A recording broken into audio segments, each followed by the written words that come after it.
mind, intention, belief. Can these factors influence healing? If you think you have an incurable disease, if you think it yourself, you are right. If you think your problem is curable, then you are also right. It all depends on your intention. When you think about intention, what is intention? And how does intention play a role in healing? Intention plays a role when you think about how our thoughts and our emotions and our cognitions influence our immune system and our endocrine system. And we know that this happens. We know that people who feel a tremendous amount of stress, for example, have a diminished capacity in terms of their immune system's functioning.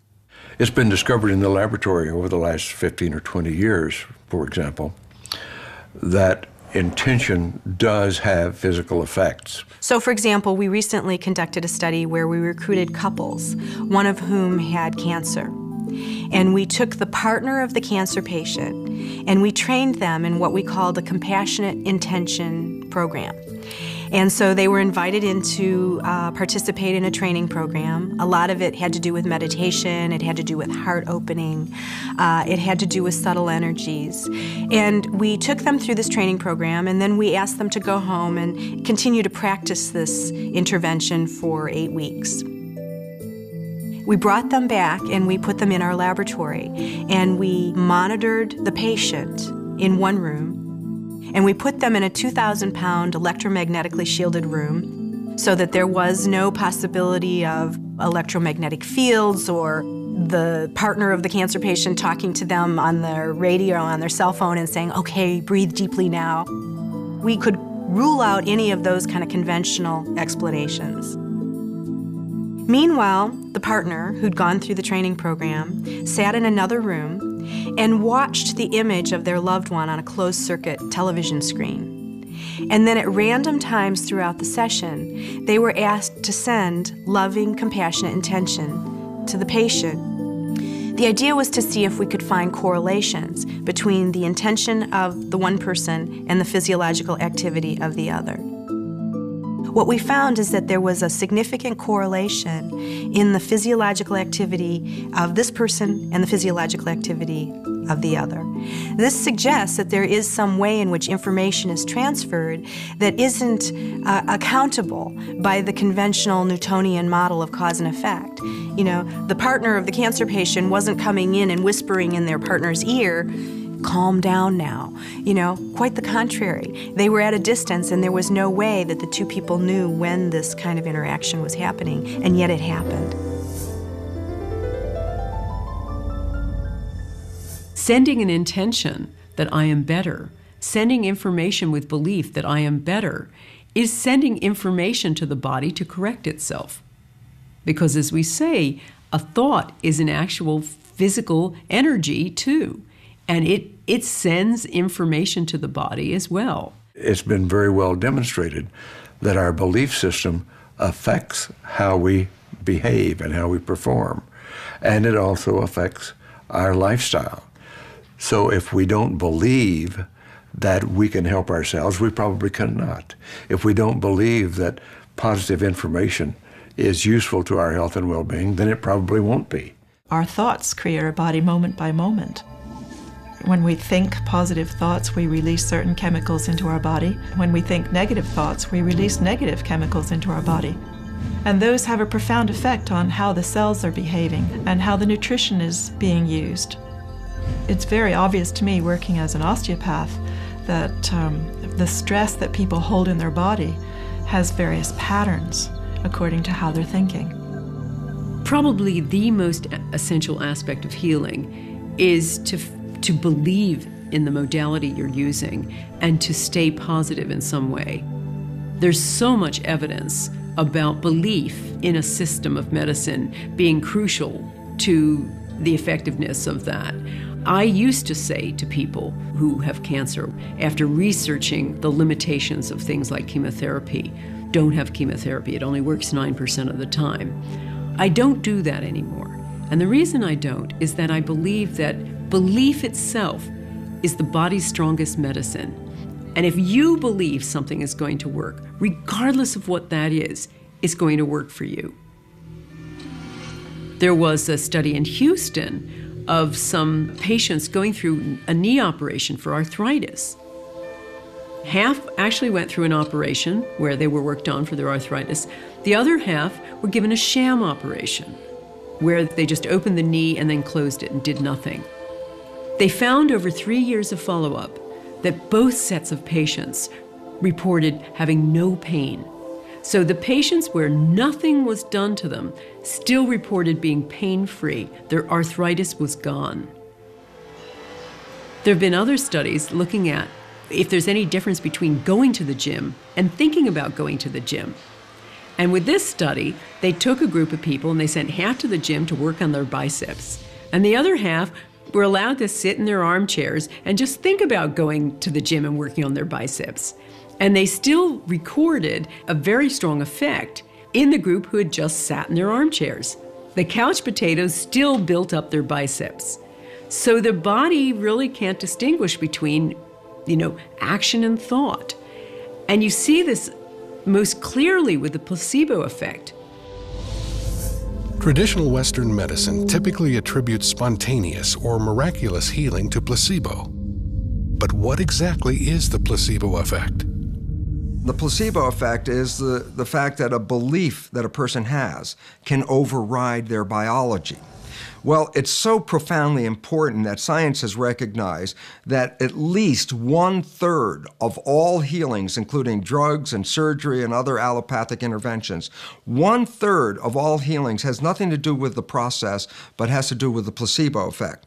That a person believes that the process is going to heal them and heals themselves in spite of the fact that maybe the pill was a sugar pill or the operation was just a sham and wasn't real. And why this becomes important is clearly 1/3 of all healings occurs without anybody doing anything other than having a positive thought. And what interests me as a biologist and former professor in a medical school is how we can talk about the placebo effect for about 15 minutes in a pharmacology course, and then totally ignore the relevance of thought and mental processes on biology for the rest of medical education, so that our doctors are not really using the placebo effect effectively, that we're not even studying the placebo effect. And right now we could cut the healthcare cost by exactly 1/3 by just using the placebo effect. It seems time that we began to shift the lens and start really focusing on what is the nature of the placebo. How is it that you can take an inert substance, something that has no known medicinal capacity, potential, and that inert substance not only can create physiological changes in the body, but actually somehow is able to manage a whole cascade of responses within a very complex system, such that it can target the liver or the kidney or the lungs. That is a great mystery, and we don't understand that, and much more needs to be done. I would say that what medicine calls the placebo effect is, by all means, an effect that is created through energy fields. As we often say, one has to believe in it, then it will work.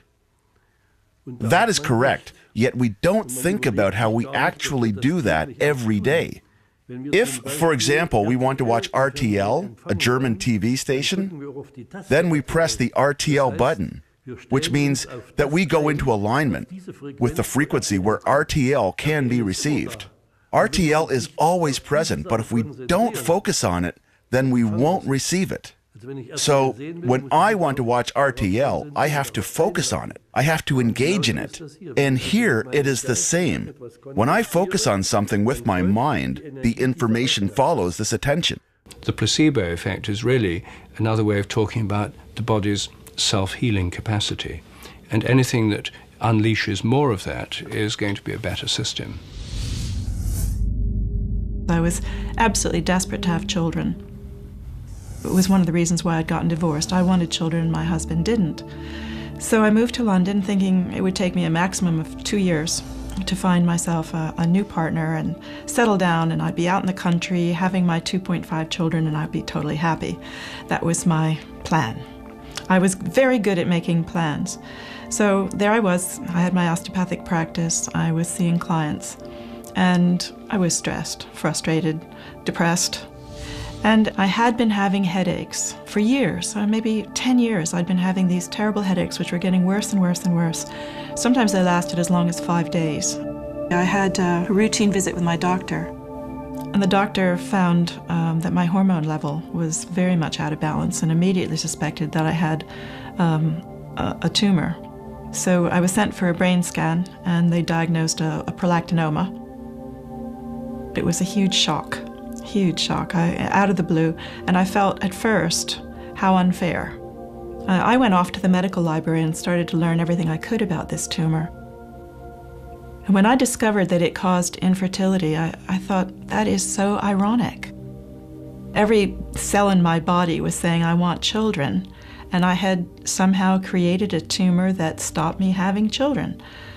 There had to be some reason for this. There had to be, this was too much of a coincidence, I thought.